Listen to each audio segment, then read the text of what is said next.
Bismillahirrahmanirrahim. First of all, I would like to thank Brother Muhammad Noor and Dr. Hani Al-Mazidi for organizing this first Halal virtual conference and also providing me with the opportunity to talk about my ideas of halal entitled COVID-19 as a disruptor, halal food and biotechnology education in action. This presentation is a brief compilation of recent halal information derived from Malaysian experts shared during 2019 until 2020 in official conferences, seminars, and selected halal working groups. Alhamdulillah, I was privileged to be a participant, active committee member, moderator for information of Halal Roundtable seminar, as well as to chair a committee on setting up a halal program standards for our education programs.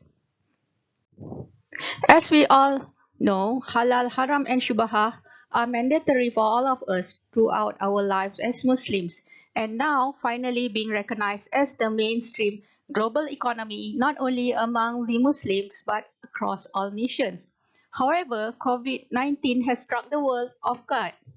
Today's knowledge sharing session will be an opportunity to share good halal practices as well as figuring out new approaches of halal when facing the COVID-19 lockdown. Therefore, during easy times or hard times, halal must go on without compromising its core principles.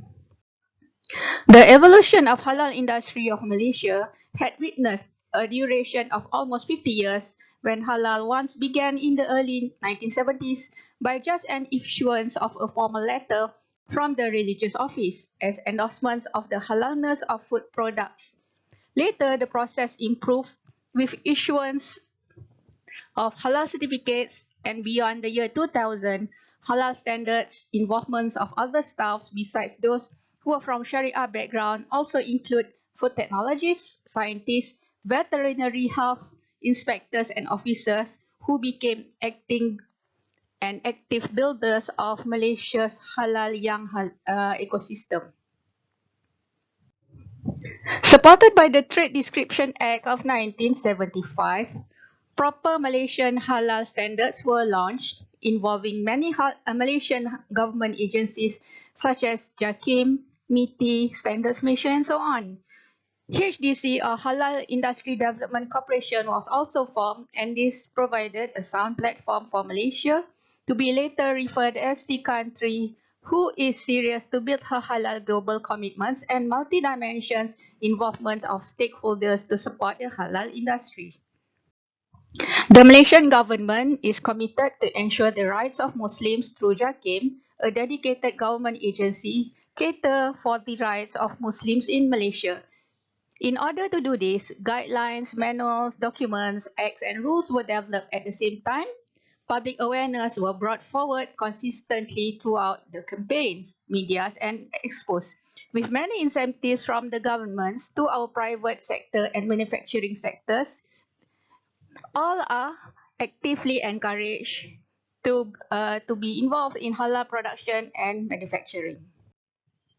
Thus, traditionally a religious culture and practiced by the majority of Muslim population in Malaysia, halal are now being put in the limelight, and other non-Muslim races in Malaysia are also being engaged through active halal awareness, roadshow programs, exhibition, and social medias, generating an ecosystem of vibrant teamwork that also encourage the growth of halal business. The certification life cycles of application from the industry involve validations, audits, renewals are consistently upgraded with addition of new halal working manuals and schemes that first started from foods and later into other non-food products and halal service. Best practice, quality, safety, and technology are embedded without compromising the Sharia principle to ensure the halalness of products from farm to fork or to the end user's finalized consumption. The products and processes are further detailed into exact steps of that particular manufactured products, and this become the new trend in Malaysia to expand the halal products not only among food and beverage, but also to cosmetics, consumer and household items, supplements, logistics, warehouse pharmaceuticals, and later to begin in new areas such as Muslim-friendly tourism and hospitality services. As Malaysia's policies is to be an open country that collaborate trade and active joint ventures of halal engagement worldwide, these activities are encouraged. Procedures of halal international applications were upgraded in various transparent mediums and to be recognized as a halal Malaysian partner of JAKIM. These are done through various mechanisms and through recognized halal bodies operating in many countries outside Malaysia. To cater for the increased demands of halal trade, going online is now a necessity, and Malaysia has started this many decades ago by changing the manual systems into online e-application forms and also engaging appointed agencies to create and maintain the halal online ecosystem. Many initiatives such as FinTech, Global Halal Data Pool, Verify Halal apps, and other digital halal services have also been launched. The commitments of agencies are extremely diverse and cuts across multiple sectors in Malaysia. The numerous government agencies, statutory bodies, and departments were further involved in Malaysia as a proof of our commitment and seriousness to make halal a success. As of 2019, there are around 344 government agencies involved in the halal sector, and also with 192 different laws, rules, and guidelines that govern and monitor halal. Training agencies involving the government, private sectors were also set up. Involvement of halal professional boards, JAKIMs, universities, and private sectors actively involved are also done. The fruit of the labor are now beginning to be seen with active 21 Smart Halal Alliance worldwide. But then COVID-19 hit the world, suddenly striking an imbalance. Containment measures triggered a domino effect not only felt in Malaysia, it rippled worldwide with many formal establishments and countries, official governments, as well as private sectors of who are manufacturing are being put on a halt, affecting the global supply chain. Malaysia was not spared. We are now in the third phase of partial lockdowns and red zones, which are enhanced movement control orders, had been imposed on all in red zone areas. Halal travel and tourism, sadly, are being among the sectors being hard hit. As Malaysia raced to coordinate complex orders among different agencies in Malaysia, she also ensured that certain critical areas in industries operate as usual, such as food, medicine, health, and selected manufacturing fields. How are consumers affected? In terms of supply, significant distributions in the global supply chain cause factory to close. There are many cutbacks in many service sectors areas. And in terms of demand, a decline in business, travel, and tourism occurred. A decline in educational service, a decline in entertainment, as well as leisure services. In terms of confidence, there are uncertainty leading to reduced or delayed consumption of goods and services, delayed or foregone investments and opportunities. Halal action that can be done is to actually prioritize what we are doing now, what are the actual most critical areas, later collaborate and also work in cross-functional teams remotely, perhaps in-house for those who are actively affected. How are consumers affected? Many may stockpile food and essential items like medicine and protective apparatus such as face masks and sanitizers. Nowadays, consumers have changed. They may want a different set of products or service available beyond the old-time routines or the usual practice. So in our lockdown mode, it is a choice of also looking into another nation's best practice and achievement that we can emulate and follow. What I wish to highlight here is the uniqueness of our dear neighbor, Singapore, which is number one in terms of global ranking for food sufficiency score. Although they do not have much land for traditional agricultural food crop, how do they create systems for sustainable sources of food? So there need to be a combination of many different strategies, and this indicate Singapore's success that ensures safety, availability, and affordability of food. My opinion is that there are power in numbers among Muslims' total world population, so we can emulate best practices and begin to collaborate with one another to fix our broken food supply chain and food security. I believe listeners of this seminar consist of multi-talented, diverse backgrounds that can really help one another to improve our current halal status quo. Therefore, what are our post-COVID plans?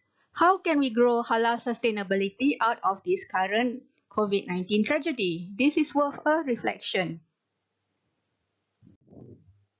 Disruptions of supply chains occur everywhere. Therefore, innovations are very much needed here to solve problems. There are major misalignments of supply, demand, and transport capacity, which will result in significant shortage across import-dependent states, and also disruption in food supply chains such as logistics and manpower, which will trigger panic buying of food as well as excessive stocking.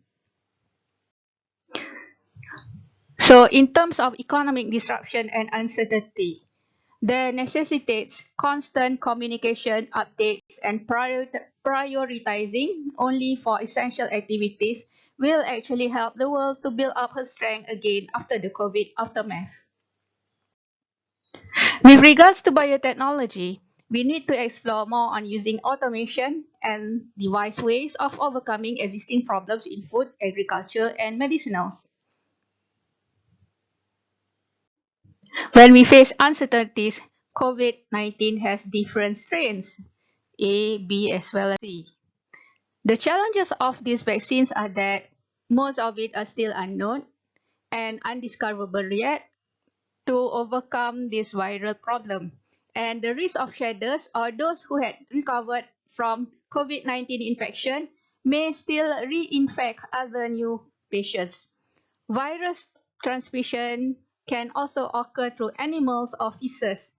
Various rapid tests developed may give false positive or false negative results compared to the slower typical PCR analysis. So these are actually proof of concepts of how much we really need biotechnology as one of the avenues to solve our COVID problems. Perhaps our scientists' global network should be strengthened and actively pursued, and Muslim scientists worldwide should begin the networks for research and collaboration. So, what are the new normal? Malaysia's practical examples involve the new Food Donors Act to encourage good Samaritans to help the needy and starved to gain access to food. We are also actively trying to build e-bazaars online for the coming Ramadan. Another idea sharing on halal education is that there is a dire necessity to prioritize what are the most effective response. Halal industries need competent, skilled, and trained workers to work in the whole halal value. There are many innovations going on that may help our current problems such as digital services and e-learning. Therefore, this provides possible opportunities to overcome COVID-19 challenges. An example we can see here is the popularity of Zoom during COVID-19 pandemic. We can see a rise of around 26.9 million users at the month of March. From my viewpoint, our academias are also faced with the situation of being forced to work at home. So in Malaysia, halal education is actively being provided in colleges, polytechnic colleges, universities, private and government-supported institutions of higher learning.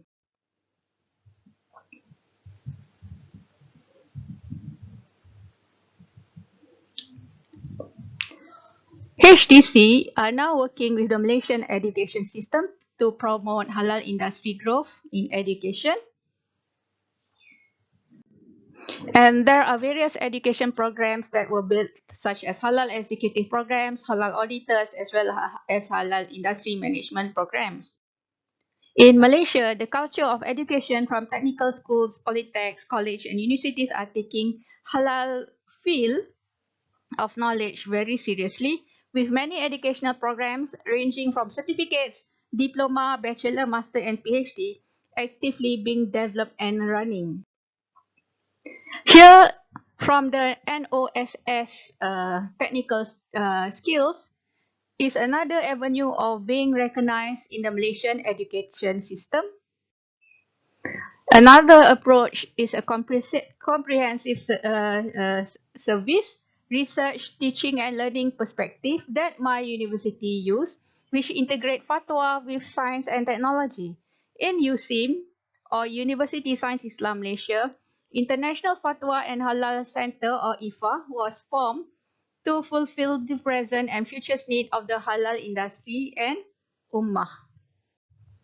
A bachelor degree of Sharia in Halal Industry from our Faculty of Sharia and Law, as well as master program in Muamalat of Halal Product, were also initiated by our university.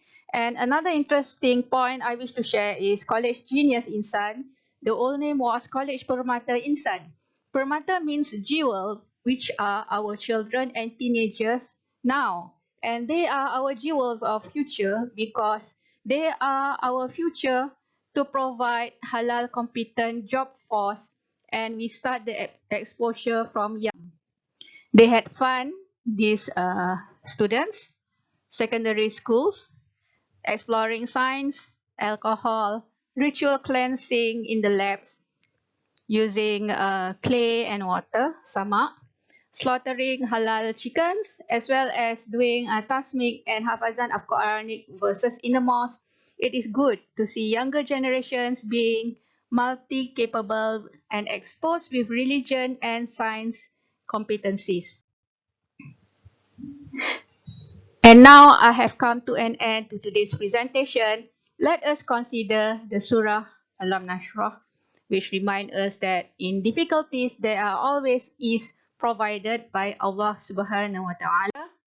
I wish to conclude, if halal in Malaysia grew and took around almost half a century to grow, let's further bring the culture of excellence or al-falah in our COVID-19 challenge. I believe when we intend good for humanities, the blessings are abound for all of us. With this, I end my presentation with thanking you again for your kind attention. Assalamualaikum warahmatullahi wabarakatuh.